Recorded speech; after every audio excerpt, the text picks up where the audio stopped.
حضرت بہاؤالدین مرشی نجفی، یہ نجفی اس لیے کہلاتے ہیں خم میں 1990 میں ان کا انتقال ہوا۔ منفرد انفرادی طور پر کتابیں جمع کرنے کا ریکارڈ ہے ان کا، ان کی جو لائبریری ہے اتنی بڑی لائبریری کسی کی بھی نہیں ہے پوری دنیا میں، ایک آدمی کی جمع کردہ۔ ان کے مزار پہ جا کے فاتحہ پڑھنے کا شرف بھی مجھے حاصل ہوا ہے، خم میں ان کا مزار ہے۔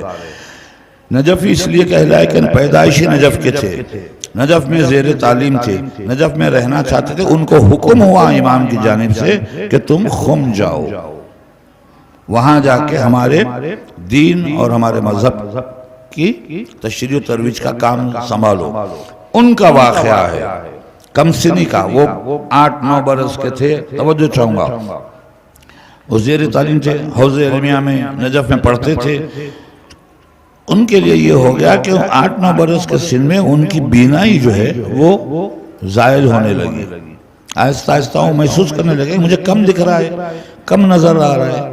بے چین ہو کے مولا کی ذریعے سے لپٹ گئے، لپٹ کے فریاد کی مولا میں آپ کے دین کی خدمت کرنا چاہتا ہوں، میرے بینائی میری زائل ہو، اگر میں پڑھوں گا نہیں تو پڑھاؤں گا کیا؟ ان کی خواہش یہ تھی کہ پڑھائیں، درس دیں، عالم بنوں، عالم بن کے درس دوں۔ بہت بڑی شخصیت کا نام ہے، وہ شخصیت پڑھنے جاؤں تو 2-4 گھنٹے تو خالی مرشی پہ گزر جائیں گے۔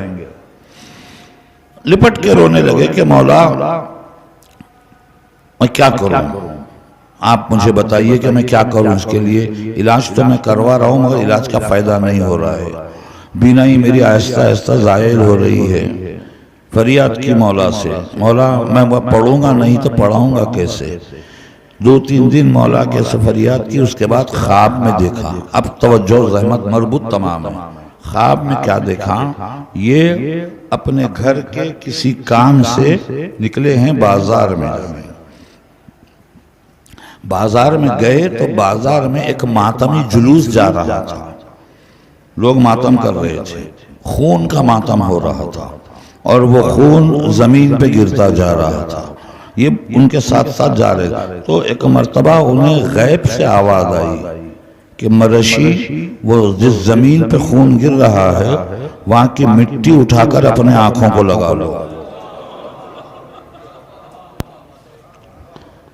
پہلے دن تو ان کی سمجھ میں نہیں آیا، پھر دوسرے دن وہی خواب دیکھا، اور اس کے بعد یہ ہوا کہ وہ کہتے ہیں کہ کچھ عرصہ گزر گیا، خواب دیکھ لیے، دیکھنے کے بعد 4 دن 5 دن 1 ہفتہ گزر گیا، وہ جب بازار سے گزرے تو اس وقت ماتم میں جلوس جا رہا تھا، وہ کام چھوڑ کر جلوس کے پیچھے پیچھے ہو گئے۔ اب دیکھا ماتمداروں کا خون زمین پہ گر رہا ہے تو یہ اٹھا کے آنکھ کو لگانے لگے، تو لوگوں نے کہا کیا کر رہے ہو، دیوانے ہو گئے ہو، پہلے ہی آنکھ تمہاری ظاہر ہو رہی ہے، یہ مٹی یہ خاک لگاؤ گے تو انہوں نے کہا کچھ ہو جائے، مجھے حکم ملا، وہ آواز ابھی میرے کانوں میں ہے، بہاؤالدین مرشی اٹھاؤ خاک آنکھوں کو لگاؤ، وہ آواز میرے کانوں میں موجود ہے، میں کسی کی نہیں سنوں گا۔ یہ کہہ کر وہ جھکے، زمین سے وہ مٹی اٹھائی جو خون میں ملی ہوئی تھی عزادار کے ماتمدار کے، آنکھوں کو لگا لی، ایسی بینائی آئی